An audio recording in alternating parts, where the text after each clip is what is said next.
Big boss season 6 episode 76. അപ്പോൾ ജിൻഡോ വളരെയധികം down ആണെന്നുള്ള രീതിയിലാണ് ഇപ്പോൾ എല്ലാ റിവ്യൂ ചാനലുകളും പറഞ്ഞുകൊണ്ടിരിക്കുന്നത്. അപ്പോൾ എനിക്ക് പേഴ്സണലി എനിക്ക് ഫീൽ ചെയ്തിരുന്നു ജിൻഡോ എന്തുകൊണ്ട് ആ ഒരു പഴയ പോലെ കയറി വരുന്നില്ല, ജിൻഡോ എന്തുകൊണ്ട് കാര്യമായ കണ്ടന്റ് തരുന്നില്ല എന്നൊക്കെ പറഞ്ഞ് എനിക്കും പേഴ്സണലി ഫീൽ ചെയ്തിട്ടുണ്ടായിരുന്നു. പിന്നെ ഇന്നത്തെ ലൈവ് കണ്ടപ്പോൾ 2-3 തവണ ജിൻഡോ മെഡിക്കൽ റൂമിൽ പോകുന്ന ഒരു സിറ്റുവേഷൻ കണ്ടായിരുന്നു. പുള്ളിക്ക് കാലുവേദന മുട്ടുവേദന ഉണ്ടെന്നൊക്കെ രീതിയിൽ മെഡിക്കൽ റൂമിലൊക്കെ വരുന്നുണ്ട്. ആൾക്ക് ടോട്ടലി സത്യം പറഞ്ഞാൽ വയ്യ. പക്ഷേ ജിൻഡോൻ്റെ ഒരു ഗെയിം എടുത്തു കഴിഞ്ഞാൽ ജിൻഡോ ഇതുപോലെ തന്നെയാണ് എപ്പോഴും കളിച്ചിട്ടുള്ളത്. ജിൻഡോ എപ്പോഴും അതായത് എല്ലാ ദിവസവും ഇങ്ങനെ കയറി നിൽക്കാറില്ല. ജിൻഡോ ഒറ്റയ്ക്ക് ഒരു സ്റ്റെപ്പ് ബാക്ക് എടുക്കാറുണ്ട്. സ്റ്റെപ്പ് ബാക്ക് എടുത്തിട്ട് ജിൻഡോ കയറുന്ന കയറ്റം എന്ന് വെച്ചാൽ അന്യായ കയറ്റം ആയിക്കോളൂ. അപ്പോൾ ഇപ്പോൾ നടക്കുന്ന ടാസ്കുകളും കാര്യങ്ങളെല്ലാം ബേസ് ചെയ്ത് ജിൻഡോക്ക് അതിൽ കാര്യമായിട്ടുള്ളൊരു എഫോർട്ട് ഇടാൻ പറ്റുന്നില്ല എന്നുള്ളൊരു സത്യം തന്നെയാണ്. കാരണം ജിൻഡോക്ക് പറ്റാത്ത ടൈപ്പ് ടാസ്കുകളാണ് മിക്കതും വരുന്നത്. എന്നാലും ജിൻഡോൻ്റെ 100% കൊടുത്ത് ജിൻഡോ മറ്റു ടീമുകളായിട്ട് പിടിച്ച് നിൽക്കുന്നുണ്ടെന്നുള്ളൊരു കാര്യമാണ്.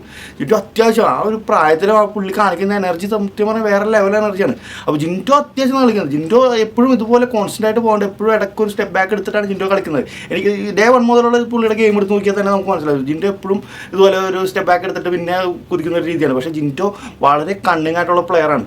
ജിൻഡോ അതിൽ ഹൗസിലെ കംപ്ലീറ്റ് കാര്യങ്ങൾ എല്ലാവരും പറയും ജിൻഡോ ഉറങ്ങുകയാണ്, ഒരു 24 മണിക്കൂർ ഉറങ്ങുകയാണ്, പുള്ളി ഒന്നും കാണുന്നില്ല കേൾക്കുന്നില്ല എന്നൊക്കെ പറയുന്നുണ്ടെങ്കിലും ജിൻഡോ അതിൽ ഓരോ പോയിന്റുകൾ എടുത്ത് പറയുമ്പോഴാണ് നമുക്ക് ഇങ്ങനെ ഇതൊക്കെ എപ്പോൾ പോയി കണ്ട് എങ്ങനെ നമ്മൾ ചിന്തിച്ചു പോകുന്ന രീതിയിലുള്ള കാര്യങ്ങൾ പുള്ളി ഓരോരോ പോയിന്റ് എടുത്തിട്ട് പറയുന്ന ഒരു ഗെയിം നമ്മൾ കണ്ടിട്ടുണ്ട്. അപ്പോൾ ജിൻഡോ ഇപ്പോൾ ഡൗൺ ആയി പോയിരിക്കുന്നത് വെച്ച് കഴിഞ്ഞാൽ വയ്യായിക്കൊണ്ട് തന്നെ ആയിക്കോളൂ. പിന്നെ മറ്റൊരു റീസൺ എന്ന് വെച്ച് കഴിഞ്ഞാൽ ജിൻഡോയെ കാണിക്കുന്നില്ല, ക്യാമറയിൽ ജിൻഡോയെ കാണിക്കുന്നില്ല എന്നുള്ളതാണ് മറ്റൊരു സത്യം. ഇപ്പോൾ ഒരു വൈഡ് ആംഗിൾ ഷോട്ടൊക്കെ കാണിക്കുമ്പോൾ നിങ്ങൾ സൂക്ഷിച്ച് നോക്കിയാൽ മനസ്സിലാവും. അതിൽ ഏതെങ്കിലും ഒരു കോർണറിലൊക്കെ ജിൻഡോ സംസാരിക്കുന്നുണ്ട്.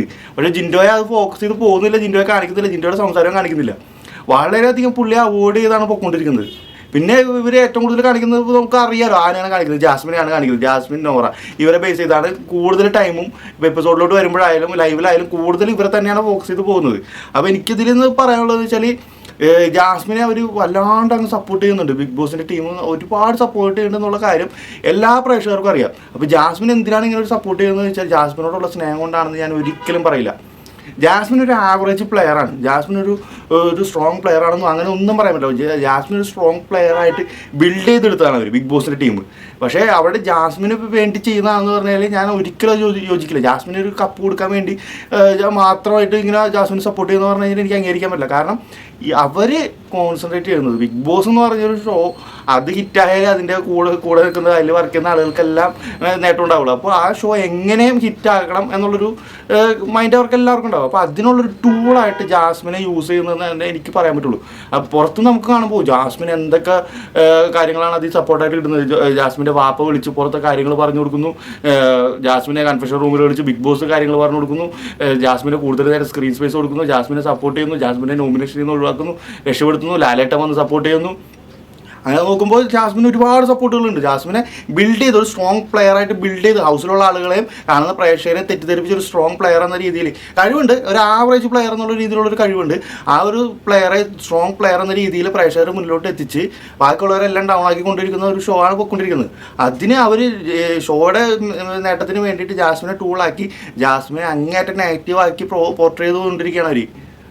അല്ലെങ്കിൽ ഇപ്പോൾ ജാസ്മിനെ കൺഫെഷൻ റൂമിൽ വിളിച്ച് വാപ്പ സംസാരിച്ച കാര്യം അവർക്കത് ഇവരെന്തോരം സീനുകളിൽ നിന്ന് കട്ട് ചെയ്ത് കളയുന്നുണ്ട്. അവർക്കത് കട്ട് ചെയ്ത് കളയായിരുന്നു. ജാസ്മിന് ലെറ്റർ വരുന്ന കേസുകൾ അത് എപ്പിസോഡിൽ കാണിക്കേണ്ട അവർക്കത് വളരെ മൈന്യൂട്ടായിട്ടുള്ളൊരു സീനാണ്. അത് കട്ട് ചെയ്ത് കളഞ്ഞാൽ ആരെങ്കിലും അറിയോ? ഇല്ല. അതുപോലെ എപ്പിസോഡിൽ തന്നെ കാണിക്കുന്നുണ്ട്. കാരണം എന്താണ്, പ്രേക്ഷകർ അത് കാണണം, അത് കണ്ടിട്ട് അതിനെപ്പറ്റി സംസാരിക്കണം. അപ്പോൾ ഇതെല്ലാം നമ്മൾ കണ്ടിട്ടുള്ള കാര്യങ്ങളെല്ലാം അവർ കാണണമെന്ന് വിചാരിച്ച് കാണിക്കുന്ന കാര്യങ്ങളാണ്. അല്ലാണ്ട് നമ്മൾ അതിൽ പോയിട്ട് സൂക്ഷിച്ച് നോക്കി കണ്ടുപിടിക്കുന്ന കാര്യങ്ങളല്ല. നമ്മൾ എന്തൊക്കെ കണ്ടിട്ടുണ്ടോ അതെല്ലാം നമ്മൾ കാണുക എന്നുള്ള രീതിയിൽ തന്നെ അതിൽ ഇടുന്ന സീനുകളാണ്.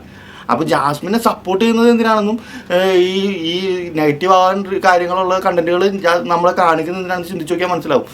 അവർക്ക് വേണ്ടത് ഷോയുടെ TRP റേറ്റ് എന്നുള്ള സംഭവം അത് കയറണം. അത് നെഗറ്റീവ് ആയാലും പോസിറ്റീവ് ആയാലും പബ്ലിസിറ്റിയുടെ പേരിൽ ഈ ഒരു ഷോ എത്ര പേരെ അറിയിക്കാം അത്രയും പേരെ അറിയിക്കുക എന്നുള്ളൊരു ടാർഗറ്റാണ് അവർക്കുള്ളത്. ഇപ്പോൾ ബിഗ് ബോസ് കാണുന്ന 2 പേര് ഇന്ന് സംസാരിക്കുന്നത്, ഇപ്പോൾ ജാസ്മിനെ ജിൻഡോയെ പറ്റിയൊക്കെ സംസാരിക്കുന്നത്. അപ്പോൾ അതിൽ 3ാമത് ഒരാളും കൂടി ഉണ്ട്. അപ്പോൾ അയാൾക്ക് ഇത് കേൾക്കുമ്പോൾ അയാൾക്ക് ഉള്ളിലൊരു ചിന്ത വരെ ഇതെന്താണ് ഇവർ പറയുന്നത്, ഒന്ന് കണ്ടു നോക്കണമല്ലോ എന്ന് പറഞ്ഞ് അയാൾ അടുത്ത തവണ അയാൾ TV ബിഗ് ബോസ് കാണുമ്പോൾ അല്ലെങ്കിൽ ലൈവ് കാണുമ്പോൾ അയാൾ ഇരുന്ന് കണ്ടുപോകും. അപ്പോൾ ആ ഒരു രീതിയിൽ ഈ പ്രേക്ഷകരിലോട്ട് ഈ ബിഗ് ബോസ് എന്ന് പറഞ്ഞൊരു ഷോ വൈഡായിട്ട് അങ്ങ് എത്തിക്കുകയാണ്. കാണാത്തവർ പോലും ഇതെന്താണ് സംഭവം എന്ന് അറിയാൻ വേണ്ടി കാണാൻ വന്ന് ഇരിക്കുന്ന രീതിയിൽ വരും. അങ്ങനെ വെച്ച് നോക്കുമ്പോൾ TRP റേറ്റ് കൂടുന്നതിൽ ഒരു ഇതൊന്നും പറയാനില്ല. ജാസ്മിൻ, നോറ ഇതുപോലുള്ള കുറച്ച് പ്ലേയേഴ്സിനെ വെച്ചിട്ട് അതിലൊരു സ്ക്രിപ്റ്റ് ഉണ്ടാക്കി ആ സ്ക്രിപ്റ്റിലൂടെ ഓടിച്ച് സംഭവം പ്രേക്ഷകരെ പറ്റിച്ചുകൊണ്ടിരിക്കുകയാണെന്ന് തന്നെ പറയണം. അപ്പം ഇതിനിപ്പോൾ ഒരു പ്രതിവിധി എന്ന് പറയുന്നത് വെച്ചാൽ നമ്മളെല്ലാവരും കാണണം, ഒരാളും വോട്ട് ചെയ്യാൻ നിൽക്കരുത്, ആരും വോട്ട് ചെയ്യരുത്. അതാണ് എനിക്ക് പറയാനുള്ളത് ഏറ്റവും നല്ലത്. ഒരാൾക്കും വോട്ട് കൊടുക്കരുത്. നമുക്ക് ഇഷ്ടമുള്ള പ്ലെയറും ഉണ്ടാവും, ഇഷ്ടമില്ലാത്ത പ്ലെയറും ഉണ്ടാവും. പക്ഷേ കാണുന്നവരാരും വോട്ട് ചെയ്യുന്നില്ല എന്ന് തീരുമാനിച്ചു കഴിഞ്ഞാൽ ഒരിക്കലും നടക്കാത്ത കാര്യമാണ്. എന്നാലും ഞാൻ പറഞ്ഞതുള്ളൂ, നമുക്ക് അങ്ങനെ പ്രതികരിക്കാൻ പറ്റുള്ളൂ. അല്ലാത്തടത്തോളം കാലം ഇതിൻ്റെ ഷോ ഡയറക്ടേഴ്സ് വിചാരിക്കുന്ന പോലെ തന്നെ ഷോ പോകും. സ്ക്രിപ്റ്റഡ് അല്ല എന്ന് അവർ ഇന്നത്തെ എപ്പിസോഡിൽ ഒരുപാട് തവണ പറഞ്ഞറിയിക്കാൻ ശ്രമിച്ചെങ്കിലും അത് സ്ക്രിപ്റ്റഡ് ആണെന്നുള്ളതാണ് അതിൻ്റെ ഏറ്റവും വലിയ കാര്യം. അത് ചർച്ചയാവണം, അത് ചർച്ചയായി അവർക്ക് ഷോ ഹിറ്റാക്കണം. അത് തന്നെയാണ് അവർക്കുള്ള ആവശ്യം. അത് അവർ നല്ല രീതിയിൽ വിജയിച്ചിട്ടുണ്ട് ഈ സീസൺ 6 കാര്യത്തിൽ. പ്രത്യേകിച്ച് ഈ ഗബ്രിയെ പോലൊരു സത്യം പറയാം, ഗബ്രിയെ പോലൊരു മണ്ടനെയൊക്കെ വെച്ചിട്ട് അവർ ഇത്രയും ദിവസം സ്ട്രോങ് പ്ലെയർ ആയിട്ട് കാണിച്ചത് നിങ്ങൾ ചിന്തിച്ച് നോക്ക്. ഗബ്രി പുറത്ത് വന്നിട്ട് സംസാരിക്കുന്ന ഗബ്രിയെ ആ ഒരു മനുഷ്യനെ അകത്ത് കാണുമ്പോൾ സ്ട്രോങ് പ്ലെയർ ആണെന്ന് പറഞ്ഞ ആളുകളുണ്ട്. ഹൗസിലുള്ള ആളുകൾ ഗബ്രിയൊക്കെ ഫൈനൽ 5 വിട്ടതാണ്. അപ്പോൾ അവർക്ക് വിചാരിക്കും ഷോ ഡയറക്ടേഴ്സിന് കാണിക്കാം ഒരാളെ മാസമായിട്ട് കാണിക്കണോ അതോ ശോകമായിട്ട് കാണിക്കണോ എന്നൊക്കെ വിചാരിക്കാം. അപ്പോൾ അതിൻ്റെ ഭാഗമായിട്ടാണ് ഇപ്പോൾ ജിൻഡോയെ നമുക്ക് കൂടുതൽ കാണാൻ പറ്റാത്തത്. ജിൻഡോ വല്ല മൂലക്കൊക്കെ നമ്മൾ സൂക്ഷിച്ച് നോക്കി കണ്ടുപിടിക്കേണ്ട ഒരു സിറ്റുവേഷനിലൂടെയാണ് ഇപ്പോൾ പോയിക്കൊണ്ടിരിക്കുന്നത്. കാരണം ജിൻഡോ എത്താത്ത രീതിയിൽ പുള്ളി കയറിപ്പോയിരിക്കുകയാണ്.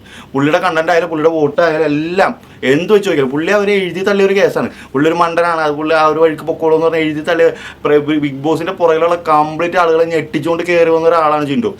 അവർക്ക് ഇനി പിടിച്ചാൽ കിട്ടാത്ത ലെവലിൽ അയാൾ വളർന്നു പോയി. ബിഗ് ബോസിൻ്റെ അകത്ത് അങ്ങനെ ആ ലെവലിലുള്ളൊരു ഫാൻ ബേസ് ക്രിയേറ്റ് ചെയ്തെടുത്തിട്ടുണ്ട്. ഒരു പോൾ ഇട്ട് കഴിഞ്ഞാൽ 80% വോട്ടും ജിൻഡോക്ക് കിട്ടുന്ന ഒരു സിറ്റുവേഷനോട് ജിൻഡോ എത്തിച്ചിട്ടുണ്ട്. അപ്പോൾ അതെങ്ങനെ അത് കുറയ്ക്കണമെന്നുള്ള രീതിയിലാണ് ഇപ്പോൾ ഒരു പൊയ്ക്കൊണ്ടിരിക്കുന്നത്. ഇനിയിപ്പോൾ സിബിര് കൊടുത്ത പോലെ വല്ല മരുന്ന് കൊടുത്ത് തളർത്തിയതാണോ എന്ന് എനിക്കറിയില്ല, സംഭവിക്കാം. അങ്ങനെയൊക്കെയാണല്ലോ നടന്നുകൊണ്ടിരിക്കുന്നത്. അപ്പോൾ എന്തായാലും ജിൻഡോ പതുങ്ങിയിട്ടുണ്ടെങ്കിൽ ജിൻഡോ കയറി വരും എന്നുള്ള കാര്യം 100% ഉറപ്പാണ്. ഇന്നത്തെ എപ്പിസോഡിൽ നാളത്തെ എപ്പിസോഡിൽ ജിൻഡോ കയറും. ജിൻഡോയുടെ ഒരു അസാധ്യ പെർഫോമൻസ് നമുക്ക് കാണാം. പക്ഷേ ജിൻഡോക്കുള്ള ഒരു പ്രശ്നം എന്ന് വെച്ചാൽ സത്യം പറഞ്ഞാൽ ജിൻഡോക്കും അടുത്ത് തുടങ്ങിയിട്ടുണ്ട്. കാരണം ജിൻഡോക്ക് പറ്റിയൊരു എതിരാളിൻ്റെ എത്തില്ല. ജിൻഡോ ഒരുപാട് പേരോട് പോയി മുട്ടി നോക്കുന്നുണ്ട്. പക്ഷേ ജിൻഡോയോടൊപ്പം നിന്ന് കളിക്കാൻ, ജിൻഡോയോടൊപ്പം നിന്ന് മൈൻഡ് ഗെയിം കളിക്കാൻ പറ്റിയൊരാളുമില്ല. എല്ലാവരും ജിൻഡോയുടെ ഒരു ശത്രുവായിട്ട് കണ്ടിട്ട് കിടന്ന് എതിർക്കുന്നുണ്ട്. അല്ലാണ്ട് ഗെയിം കളിക്കാനായിട്ട്, ഗെയിമിലോട്ട് ഇറങ്ങാനായിട്ട് ജിൻഡോക്ക് ഒരാളതിൻ്റെ എതിരാളിയായിട്ടില്ല. ജിൻഡോ എല്ലാവരോടും മുട്ടി വയ്ക്കും. പക്ഷേ ഒരാളും ജിൻഡോക്ക് ഒപ്പം സ്ട്രോങ് ആയിട്ട് അതിൻ്റെ അകത്തില്ല. അതാണ് സത്യം. ജിൻഡോ ഈ സീസണിൽ പറയുന്ന ആളല്ല. ജിൻഡോ സീസൺ 5 4 ഒക്കെ വരേണ്ട ഒരാൾ തന്നെയായിരുന്നു. ജിൻഡോക്ക് പറ്റിയൊരു എതിരാളി അതിൻ്റെ അകത്ത് ഇല്ലാത്തതിൻ്റെ ഒരു കുറവ് ജിൻഡോക്ക് സത്യം പറഞ്ഞിട്ടുണ്ട്. ഈ ജാസ്മിനൊക്കെ ഒരു പരിധി കഴിഞ്ഞ് കഴിഞ്ഞാൽ കോമഡി പീസുകളാണ് അതിൻ്റെ അകത്ത്. പിന്നെ നോറയുടെ കാര്യമായാലും നോറയ്ക്ക് ഇപ്പോൾ 2-3 ദിവസമായിട്ട് സത്യം പറഞ്ഞ ഒരു കണ്ടക്ഷനി ലെവലിലാണ് നോറയുടെ കാര്യങ്ങൾ പോയിക്കൊണ്ടിരിക്കുന്നത്.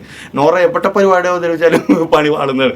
നോറയുടെ ഫാമിലി വീക്ക് അത് ഒരു സെൻറ്റിമെൻ്റൽ അപ്രോച്ചിലോട്ട് എടുക്കാനായിട്ട് ശ്രമിച്ചു. കാരണം നോറ അതുവരെ കൊണ്ടുവന്നത് നോറ ഒറ്റക്കാണ് എല്ലാം നേടിയെടുത്തത്. നോറ ഒറ്റക്ക് വളർന്നു. കാരണം വീട്ടുകാരും സപ്പോർട്ട് ചെയ്തില്ല. ആ ഒരൊറ്റക്ക് എന്നുള്ളൊരു സംഭവം നോറ ക്രിയേറ്റ് ചെയ്തെടുത്തിട്ടുണ്ടായിരുന്നു. അപ്പോൾ വീട്ടുകാർ വന്നിട്ട് ഇത്ര വലിയ കാര്യങ്ങളൊക്കെ പറഞ്ഞ് ഇത്ര സപ്പോർട്ടും കാര്യങ്ങളെല്ലാം കാണിച്ചിട്ട് പോയപ്പോൾ നോറ ആദ്യം വിചാരിച്ചാൽ നല്ലതായിരിക്കും. പിന്നെ നോറയ്ക്ക് ചിന്തിച്ചപ്പോൾ കാര്യം മനസ്സിലായി. നോറ ഇത്രയും നാൾ ബിൽഡ് ചെയ്തൊരു കഥ, നോറയുടെ സ്ട്രഗിൾ, അതെല്ലാം ഇന്ന ദിവസം പൊളിഞ്ഞു പോയിരിക്കുകയാണ്. കാരണം വാപ്പയും ഉമ്മയൊക്കെ വന്നിട്ട് ഇത്രയും സ്നേഹത്തോടെ സംസാരിച്ചിട്ട് പോയി കഴിഞ്ഞാൽ അവിടെ എല്ലാം പൊളിയും. അപ്പോൾ നോറ എന്ത് ചെയ്തു, അവിടെ വാപ്പ പറഞ്ഞ കുറച്ച്, അതായത് വാപ്പ ഒരു മോളോട് കാണിക്കുന്ന കെയറെങ്കിലും പറഞ്ഞ കുറച്ച് കാര്യങ്ങൾ കയറി പിടിച്ച് നോറ അവിടെ കണ്ടന്റ് ഉണ്ടാക്കാൻ നോക്കി. അവിടെ നോറ ഗെയിം കളിക്കാൻ തുടങ്ങി. സ്വന്തം വാപ്പയും ഉമ്മയും വെച്ച് നോറ ഗെയിം കളിക്കാൻ തുടങ്ങി. അത് ഹൗസിലുള്ള കംപ്ലീറ്റ് ആളുകൾ പൊളിച്ചടക്കി കൊടുത്തിട്ടുണ്ട്. ഒരാൾ പോലും വിട്ടിട്ടില്ല. അൻസിബ അങ്ങ് തുടങ്ങി കൊടുത്തു എന്ന് മാത്രമേ ഉള്ളൂ. ബാക്കി കംപ്ലീറ്റ് ആളുകൾ അതിട്ട് നോറക്കെതിരായിട്ട്. ഇപ്പോൾ നോറ മറ്റേ കക്കൂസിലെ ക്യാമറ വിട്ടിട്ട് ഇപ്പോൾ അവിടെ ലിവിംഗ് റൂമിലെ പുല്ല് പറിക്കണ ഒരു പരിപാടി തുടങ്ങിയിട്ടുണ്ട്. പുല്ല് പറിച്ചുകൊണ്ടിരുന്ന കഥ പറയുന്ന പരിപാടി തുടങ്ങിയിട്ടുണ്ട്. സത്യം പറഞ്ഞാൽ ആ കുട്ടിയെ പുറത്താക്കി ഏതെങ്കിലും നല്ല ഡോക്ടറെ കൊണ്ട് കാണിച്ച് ഉമ്മ തന്നെ പറഞ്ഞു ഒരുപാട് നമ്മൾ കൗൺസിലിങ്ങിന് കൊണ്ടുപോയിട്ടുണ്ട്. അപ്പോൾ അതുപോലെ നല്ല പ്രോപ്പറായിട്ട് കൗൺസിലിംഗ് കൊടുത്ത് ശരിയാക്കി എടുക്കേണ്ട ലെവലിൽ ഇപ്പോഴാണെങ്കിൽ ഓക്കെ കിട്ടും, അല്ലെങ്കിൽ പണി പാടും എന്നുള്ള രീതിയിലാണ് പോയിക്കൊണ്ടിരിക്കുന്നത്. ആ ഒരു രീതിയിലാണ് ലൈവൊക്കെ കാണുമ്പോൾ നിങ്ങൾ കാണണം. ഇടയ്ക്ക് ഇരുന്ന് പുല്ല് പറിക്കണത്, മാറ്റിൽ നിന്ന് പുല്ല് പറിച്ചുകൊണ്ടിരുന്നിട്ട് എന്തൊക്കെയോ പിച്ചുമ്പോഴെന്ന് പറയുന്നുണ്ട്. ബിഗ് ബോസ് വരെ വിളിച്ചിട്ട് കൺഫെഷൻ റൂമിൽ വിളിച്ചിട്ട് ബിഗ് ബോസ് പറയും ഇതിന് ഈ വലിയ കഥയൊക്കെ പറഞ്ഞു. ബിഗ് ബോസ് പറയും ഇതിന് ഞാൻ എന്ത് ചെയ്യാനാണ്. ബിഗ് ബോസിൻ്റെ ഒരു ദയനീയ അവസ്ഥയാണ്. ബിഗ് ബോസ് ചോദിക്കാൻ ഞാൻ എന്ത് ചെയ്യാനാണ്. ആ ഒരു ലെവലിൽ വരെ എത്തിയിട്ടുണ്ട് നോറയുടെ കേസ്. അപ്പോൾ നോറ പണി പാളിയിരിക്കുകയാണ്. നോറ ഇത്തവണ എവിക്ഷൻ ഇല്ലാത്തതുകൊണ്ട് രക്ഷപ്പെട്ടു പോയി എന്ന് തന്നെ പറയണം. പിന്നെ എടുത്ത് പറയേണ്ട ഒരാളെന്ന് പറഞ്ഞാൽ നന്ദന ഇന്ന് ബിഗ് ബോസിൻ്റെ വാണിംഗ് വരെ കിട്ടി. കാരണം അമ്മ അതിൽ വെറുപ്പിക്കലാണ് നന്ദനയുടെ ഭാഗത്ത് നിന്നിട്ടിരിക്കുന്നത്. നന്ദന അവിടെ കുട്ടിക്കളി എന്ന് പറഞ്ഞാൽ അങ്ങ് ക്യൂട്ട്നെസ് വാരി വെതറാനുള്ള ശ്രമത്തിലാണ്. അതായത് ഏട്ടായിമാരുടെ അനിയത്തി എന്ന് പറഞ്ഞു ഇന്ന് കമ്പയർ ചെയ്യുന്നുണ്ടായിരുന്നു. അതായത് ബാംഗ്ലൂർ ഡേയ്സിലെ നസ്രിയാണെന്നൊക്കെ പറഞ്ഞ് കമ്പാരിസൺ വരെ ഉണ്ടായിരുന്നു. അപ്പോൾ സ്വയം അങ്ങ് ഭയങ്കര ക്യൂട്ടാണെന്നുള്ള രീതിയിൽ കുറേ കുട്ടിത്തം വാരി വെതറിക്കൊണ്ടിരിക്കുകയാണ്. അപ്പോൾ ബിഗ് ബോസ് എന്തെങ്കിലുമൊക്കെ ഒരു കാര്യം സീരിയസ് ആയിട്ട് പറയണതിൻ്റെ ഇടയ്ക്ക് ഒരു കൗണ്ടർ അടിക്കുമ്പോൾ ബിഗ് ബോസ് പറഞ്ഞു അങ്ങനെ നിർത്തിക്കോ അല്ലെങ്കിൽ വലിച്ച് ഞാൻ പുറത്തിട്ടോ എന്നുള്ള വാണിംഗ് കൊടുത്ത അവസ്ഥയാണ് ഇട്ടിട്ടുണ്ട്. അപ്പോൾ എന്തായാലും നന്നായി. അത് കുറച്ച് ഓവറായിരുന്നു. അപ്പോൾ ഈ രണ്ട് വ്യക്തികൾ, ഈ അത്യാവശ്യം വെറുപ്പിക്കുന്ന രണ്ട് വ്യക്തികൾ ഇത്തവണ സേവ്ഡ് ആയെന്ന് പറഞ്ഞാൽ ഏറ്റവും വലിയ കാര്യം. അവർ ഒരു വീക്കും കൂടി ഇനി സേവ് ആയതിൻ്റെ അകത്ത് ഉണ്ട്. നോമിനേഷൻ ഇല്ലാത്ത പറഞ്ഞു, നോന്തനെ ആയാലും നോറ ആയാലും സേവ് ആണ്. പിന്നെ ജാസ്മിൻ്റെ കാര്യം പറഞ്ഞാൽ ജാസ്മിനും ജിൻഡോ ഇവരെല്ലാവരും കയറി പോകും. പിന്നെ ഇത്തവണത്തെ കുറച്ച് ചാൻസ് ഉള്ളത് അപ്സരയാണ്. കാരണം കഴിഞ്ഞ തവണ ഡബിൾ എവിക്ഷൻ ഉണ്ടായിരുന്നെങ്കിൽ അപ്സര പോകേണ്ടതാണെന്നുള്ള ഒരു രീതിയിലാണ് ന്യൂസ് കിട്ടിയത്. അപ്പോൾ അങ്ങനെയാണെങ്കിൽ ഈ വീക്ക് അപ്സരയുടെ ഒരു കാര്യം കടന്നു കിട്ടുക എന്നുള്ളൊരു വളരെ ഒരു വലിയ ടാസ്ക് തന്നെയാണ്. പക്ഷേ അപ്സര കടന്നു കിട്ടിക്കഴിഞ്ഞാൽ അപ്സരക്ക് നല്ല പൊട്ടൻഷ്യൽ ഉണ്ട്. പക്ഷേ അപ്സര അന്ന് ആ ഒരു പവർ റൂമിൽ കയറി ഉണ്ടായ നെഗറ്റീവ് ഇതുവരെ അപ്സരക്ക് മാറ്റാൻ പറ്റിയിട്ടില്ല. അപ്സര അന്നത്തെ ആ ഒരു നെഗറ്റീവ് തന്നെ ഇപ്പോഴും കിടന്ന് കളിക്കുന്നു. പ്രേക്ഷകരായിട്ടുള്ളൊരു കണക്ഷൻ അന്ന് പോയതാണ് അപ്സരക്ക്. അതുവരെ അപ്സര നല്ലൊരു പ്ലെയർ ആണെന്ന് പറഞ്ഞ ആളുകൾ എല്ലാവരും തിരുത്തി പറഞ്ഞതാണ്. അതിനുശേഷം അപ്സരക്ക് ആ ഒരു ചീത്തപ്പേര് മാറ്റിയെടുക്കാൻ ഇതുവരെ പറ്റിയിട്ടില്ല. പക്ഷേ ചിന്തിച്ച് നോക്കിക്കഴിഞ്ഞാൽ അപ്സര നല്ല അത്യാവശ്യം കണ്ടു കൊടുക്കുന്ന ഒരാളാണ്. നല്ല എൻ്റർടൈനറാണ്. മൈൻഡ് ഗെയിമറാണെന്ന് ഞാൻ പറയില്ല, എൻ്റർടൈനറാണ്. അപ്പോൾ അങ്ങനത്തെ ഒരു ക്യാരക്ടർ എന്തായാലും നല്ല രീതിയിൽ കളിച്ചിരുന്നെങ്കിൽ ഫൈനൽ 5 വരെ പോകേണ്ട ആളുകളാണ്. പിന്നെ പറയേണ്ടതെന്ന് വെച്ചാൽ ഈ ഹൗസിൽ ഇവർ തന്നെ സ്വയം ചിന്തിച്ച് വെച്ചിരിക്കുന്ന ഒരു സ്ട്രോങ് പ്ലെയേഴ്സാണ് സായി, ജിൻഡോ, സായി, സിജോ. ഇവരെ രണ്ടുപേരെ അവർ സ്വയം പറയുന്ന ഒരു സ്ട്രോങ് പ്ലെയേഴ്സാണ്. ബാക്കിയുള്ളവരും പറയുന്ന ഒരു സ്ട്രോങ് പ്ലെയേഴ്സാണ് തന്നെ. എന്തിൻ്റെ ബേസിലാണ് ഇവർ ഇങ്ങനെ പറയുന്നത് എനിക്ക് മനസ്സിലാകുന്നില്ല. ഇപ്പോൾ സായും സിജോയും കൂടി ഇരുന്നുള്ള ചർച്ചകളിൽ നോക്കിയാൽ മറ്റുള്ളവരെ വിറ്റായി പോകുന്ന കാര്യങ്ങളാണ് ഇവർ ചർച്ച ചെയ്യുന്നത്. ഇവർ സേവ് ആവില്ല എന്നുള്ള കാര്യം പ്രേക്ഷകരാണ് നമ്മളായിരിക്കും. അത് നിങ്ങൾ സേവ് ആയാലേ നിങ്ങൾ മറ്റുള്ളവർ സേവ് ആക്കണതിനെ പറ്റി സംസാരിക്കാൻ പറ്റുള്ളൂ. ഇവരുടെ വിചാരം ഇവർ വലിയ സ്ട്രോങ് പ്ലെയേഴ്സാണ്, ഇവർ ഫൈനൽ 5 പോയി ഇവർ കപ്പും കൊണ്ട് വരുള്ളൂ എന്നുള്ള രീതിയിലാണ് ഇവർ പറഞ്ഞുകൊണ്ടിരിക്കുന്നത്. ഹൗസിലുള്ള ആളുകൾ ഇതുപോലെ തന്നെയാണ് പറഞ്ഞുകൊണ്ടിരിക്കുന്നത്. പിന്നെ പറയേണ്ടതെന്ന് വെച്ചാൽ ഇന്നത്തെ എപ്പിസോഡിൽ ജയിൽ നോമിനേഷൻ ആയിരുന്നല്ലോ ഹൈലൈറ്റ്, പ്രൊമോയിൽ ഹൈലൈറ്റ്. അതിൽ ജാസ്മിനും അഭിഷേകും തമ്മിലുള്ള അടി കാര്യങ്ങളൊക്കെ. അപ്പോൾ ഒരുപാട് പേര് ഇപ്പോൾ ജാസ്മിൻ ഹേറ്റേഴ്സ് ആയാലും അഭിഷേക് ഫാൻസ് ആയാലും എല്ലാവരും പറയുന്നു അഭിഷേക് പൊളിച്ചടക്കി തകർത്തു, അതാണെന്നൊക്കെ പറഞ്ഞു. അഭിഷേക് ഒരു പരിധിവരെ അടിപൊളിയായിരുന്നു ഇന്നത്തെ എപ്പിസോഡിൽ. പക്ഷേ ലൈവ് കണ്ട് എനിക്ക് കുറച്ച് ഡിഫറെൻറ്റ് ഒപ്പീനിയനാണ് സത്യം പറഞ്ഞാൽ അഭിഷേകിൻ്റെ കാര്യത്തിൽ വന്നത്. കാരണം അഭിഷേക് എന്നൊരു വ്യക്തി ഒരുപാട് കാര്യങ്ങൾ ഇതൊന്നും എനിക്ക് താല്പര്യമില്ല എന്ന് പറഞ്ഞ് വിട്ടളയുന്നൊരു കേസുണ്ട്. പല കാര്യങ്ങൾ അത് ഞാൻ അങ്ങനെയല്ല, ഞാൻ അതിലിടപെടില്ല, ഞാൻ ഇതിലിടപെടില്ല, അതെനിക്ക് അങ്ങനെയല്ല, അയ്യ എന്നൊക്കെ പറഞ്ഞ് കുറേ കാര്യങ്ങൾ പുച്ഛിച്ച് വിടുന്നൊരു ക്യാരക്ടറാണ് അഭിഷേകിൻ്റെ. അഭിഷേക് പക്ഷേ നല്ല ഒന്നാന്തരം പൊട്ടൻഷ്യൽ ഉള്ളൊരു പ്ലെയർ തന്നെയാണ്. പക്ഷേ അഭിഷേകിന് പല കാര്യങ്ങളോടും പുച്ഛമാണ്. പക്ഷേ ഇത് ബിഗ് ബോസ് ആണ്. ഈ പ്ലാറ്റ്ഫോമിൽ നിസ്സാരം എന്ന് വിചാരിക്കുന്ന കാര്യങ്ങളിൽ പോലും നമുക്ക് അത്യാവശ്യം നല്ല കണ്ടന്റ് ഉണ്ടാക്കി നമുക്ക് ഫാൻ ബേസ് ക്രിയേറ്റ് ചെയ്തെടുക്കാൻ പറ്റും. പക്ഷേ അങ്ങനെ കിട്ടുന്ന അവസരങ്ങൾ ഇപ്പോൾ ക്യാപ്റ്റൻസി കിട്ടിയിട്ട് പോലും അത് വേണ്ട രീതിയിൽ യൂസ് ചെയ്തിട്ടില്ല അഭിഷേക് നല്ല പൊട്ടൻഷ്യൽ. എനിക്ക് പേഴ്സണലി എനിക്ക് ഇഷ്ടമായി. ഞാൻ കയറി അഭിഷേക് കയറിയ ഫസ്റ്റ് വീക്കിൽ ഞാൻ പറഞ്ഞു അഭിഷേക് അടിപൊളി പ്ലെയർ ആയി കയറി വരും എന്നൊക്കെയാണ് ഞാൻ വിചാരിച്ചിരുന്നത്. പക്ഷേ അഭിഷേക് ഒതുങ്ങിപ്പോയി സത്യം പറഞ്ഞാൽ. അഭിഷേകിൻ്റെ അച്ഛൻ വന്നിട്ട് തന്നെ പറഞ്ഞാൽ നീ എപ്പോഴാണ് ബിൻ ബാഗിൽ ഇരിക്കേണ്ട ഇറങ്ങി ഓടി നടക്കുന്നൊക്കെ പറഞ്ഞു. അത് കറക്റ്റാണ്. ഇതുപോലെ അട്ടക്കൊക്കെ എന്തെങ്കിലും പൊട്ടിത്തെറിച്ച് കിട്ടിയാലേ അഭിഷേകിൻ്റെ ഒരു കണ്ടന്റ് ഇട്ടുള്ളൂ. ജാസ്മിൻ ഒന്ന് ക്ലിയർ ആയിട്ട് പറഞ്ഞു. വന്ന ആദ്യത്തെ ദിവസം ഒന്ന് തുറന്ന വായ പിന്നെ ഒന്ന് തുറന്ന് കണ്ടത് ഇന്നത്തെ ദിവസമാണ്. സത്യം കറക്റ്റാണ്. ഇന്നാണ് അഭിഷേകിൻ്റെ ഒരു ലൗഡ് വോയിസ് ഒക്കെ സത്യം പറയുന്നതാണ് കേൾക്കുന്നത്. അഭിഷേക് കാര്യങ്ങൾക്ക് മറുപടി പറഞ്ഞതും പല ഇതൊക്കെ പറയും. പക്ഷേ അതിൽ പറ്റിയ അഭിഷേകിന് പറ്റിയ മിസ്റ്റേക്ക് എന്ന് പറഞ്ഞു കഴിഞ്ഞാൽ സിറ്റുവേഷൻ മാറിപ്പോയി.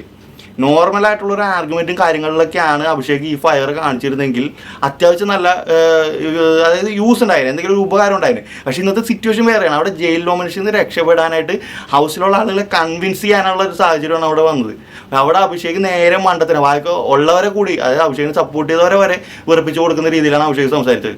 കാര്യം ജാസ്മിനോടുള്ള ദേഷ്യമാണ് അവിടെ ഫുള്ള് കാണിച്ചതും. പിന്നെ ജയിൽ നോമിനേഷനിൽ വന്നതിൻ്റെ ഫ്രസ്ട്രേഷനും കാര്യങ്ങളെല്ലാം ഉണ്ട്. പക്ഷേ അവിടെ സിറ്റുവേഷൻ അവിടെ കൺവിൻസ് ചെയ്യാനാണ് ശ്രമിക്കേണ്ടത്. അവിടെയാണ് ശ്രീതു ജയിച്ചത്. ശ്രീതു വളരെ നോർമലായിട്ട് പറഞ്ഞു, എല്ലാവരോടും കൂളായിട്ട് നിന്നു. ശ്രീതുവിൻ്റെ ആ ഒരു നേച്ചർ ഉണ്ടല്ലോ, എല്ലാവരോടും ഒരു കാമൻ കൂളായിട്ട് നിൽക്കുന്ന ഒരു നേച്ചർ അത് പിടിച്ചു. ശ്രീതു സിമ്പിളായിട്ട് ഊരിപ്പോയി. സത്യം പറഞ്ഞു കഴിഞ്ഞാൽ അവിടെ പോകേണ്ടത് ശ്രീതു ആയിരുന്നു. കാരണം അഭിഷേകമായിട്ട് കമ്പയർ ചെയ്യുമ്പോൾ ശ്രീതു തന്നെയാണ് ഏറ്റവും യോഗ്യത. അതായത് ഒന്നും ചെയ്തിട്ടില്ല. ഈ വീക്ക് ശ്രീതുവിനെ പറ്റി ഞാൻ ഒന്നും പറഞ്ഞിട്ടില്ല എൻ്റെ വീഡിയോസിൽ. ആ കാര്യം ശ്രീതു എന്ന് പറഞ്ഞൊരു ക്യാരക്ടർ ഞാൻ ശ്രദ്ധിച്ചിട്ടില്ല. ഞാൻ സത്യം പറഞ്ഞാൽ ഈ വീക്കിൽ ഇപ്പോൾ എൻ്റെ ഒരു എപ്പിസോഡിൽ ഞാൻ സംസാരിക്കാത്ത ആളുകൾ എന്ന് പറഞ്ഞു കഴിഞ്ഞാൽ ഇപ്പോൾ ശ്രീതുവിനെ പറ്റി സംസാരിച്ചിട്ടില്ല, അർജുനെ പറ്റി ഞാൻ സംസാരിച്ചിട്ടില്ല, പിന്നെ ഋഷിയെ പറ്റി ഞാൻ സംസാരിച്ചിട്ടില്ല. കാരണം ഇവരൊന്നും എൻ്റെ മൈൻഡിലോട്ട് കയറുന്ന രീതിയിലുള്ള കണ്ടന്റുകളും കാര്യങ്ങളൊന്നും തരുന്നില്ല. ഇവരൊക്കെ ഉണ്ട് എപ്പിസോഡിൽ ഒരുപാട് നേരം ഇവരൊക്കെ ഉണ്ട്. പക്ഷേ പ്രേക്ഷകരായിട്ട് കണക്ട് ആണ്. നമ്മളൊക്കെ മനസ്സിലാക്കി ചിന്തിക്കേണ്ട. ഒരു എപ്പിസോഡ് കണ്ടു കഴിഞ്ഞിട്ട് നമ്മൾ അതിനെപ്പറ്റി ചിന്തിക്കുമ്പോൾ നമുക്ക് മൈൻഡിലോട്ട് അവരുടെ ഫേസ് വന്നാലേ നമുക്ക് ഇവർക്കൊക്കെ വോട്ട് ചെയ്യാനുള്ളൊരു ടെൻഡൻസി വരുള്ളൂ. പക്ഷേ ഈ പറഞ്ഞ കുറച്ച് കണ്ടസ്റ്റന്റുകൾ എന്നൊക്കെ പറഞ്ഞാൽ ഷോയിലുണ്ടോ ഉണ്ട്, അതിൽ കുറച്ച് ആൾ തേക്കാൻ വേണ്ടി കുറച്ച് ആളുകൾ നിൽക്കുന്ന പോലെ നിൽക്കുന്നു, അത്രേ ഉള്ളൂ. അല്ലാണ്ട് അതിൽ കൂടുതലൊന്നുമില്ല. ഒരു യൂസ് ഇല്ലാണ്ട് ഒരുപാട് പേര് നിൽക്കുന്നുണ്ട്. കണ്ടന്റ് കൊടുക്കേണ്ട ആളുകളൊക്കെ പുറത്താണ് ഇപ്പോൾ.